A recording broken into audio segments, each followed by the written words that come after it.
this in perspective.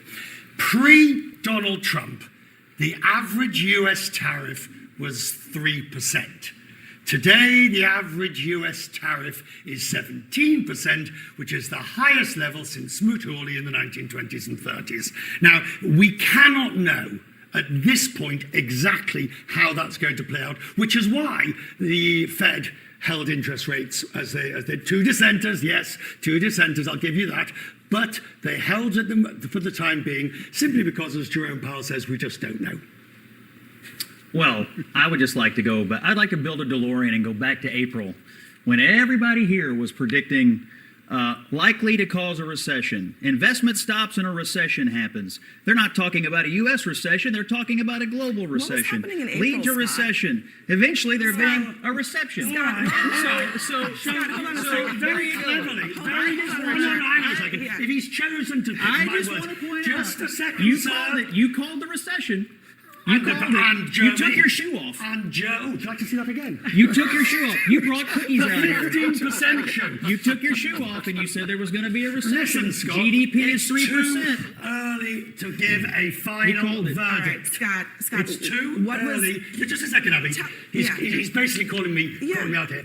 It's too early to give a final verdict on the tariffs. You may wish to, but at the moment, it can't be said what the long-term effect is going Richard, to be. I am just a journalist, and all I No, you're do, not. all I can do Scott. is read the economic data. It's a bit of a stretch. But 3% Scott, GDP, Scott Jennings. trade deals, record high in the stock come on, market, these trade cooling deals, inflation. these trade deals Hold on are a second. garbage. It's actually much simpler. Garbage? Yes. Hold on a brother. second. Then It's you're- much simpler than this. Just one sec, because I think it's super important to understand.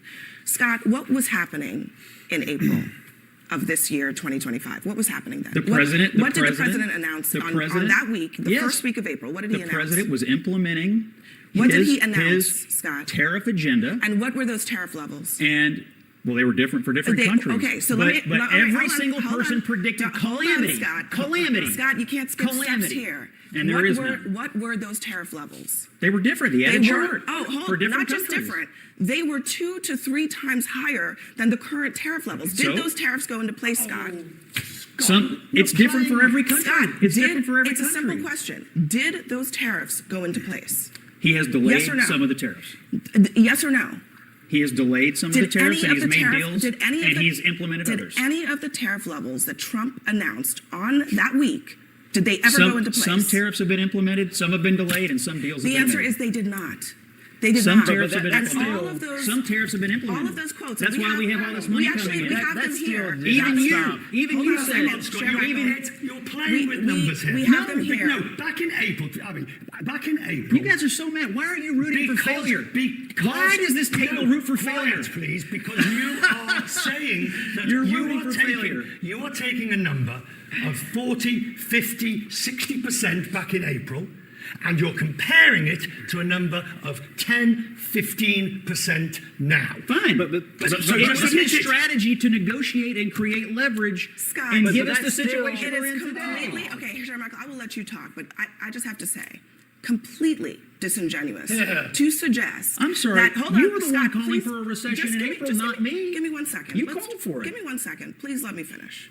It is completely disingenuous to suggest that what economists said would happen if Trump imposed 50 and 60%, let's jump all the way up to 135% level tariffs on this economy would have been a recession. Those levels never happened, which is why there has been no recession. You sound so disappointed. it's not You that sound complicated. disappointed. How seriously should we take people who predict a recession every single month that Donald Trump's in office? At some point, it's not a forecast, right? I mean, it's just wishful thinking. Because these same experts who warned that Trump's tariffs would destroy the economy are now pretending they never said it, or claiming they were technically right if just with the stipulation that you ignore the results. You draw attention to your lies when you make excuses for them, Abby. So why don't you cover all the good things that are going on in the economy right now and give credit where it's due?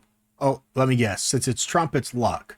Or maybe momentum from, well, not Biden, Obama somehow, or it's just a fluke. Meanwhile, when the economy struggled the whole time under Biden, it's Putin's fault or climate change or mean tweets. You see how you can't have it both ways?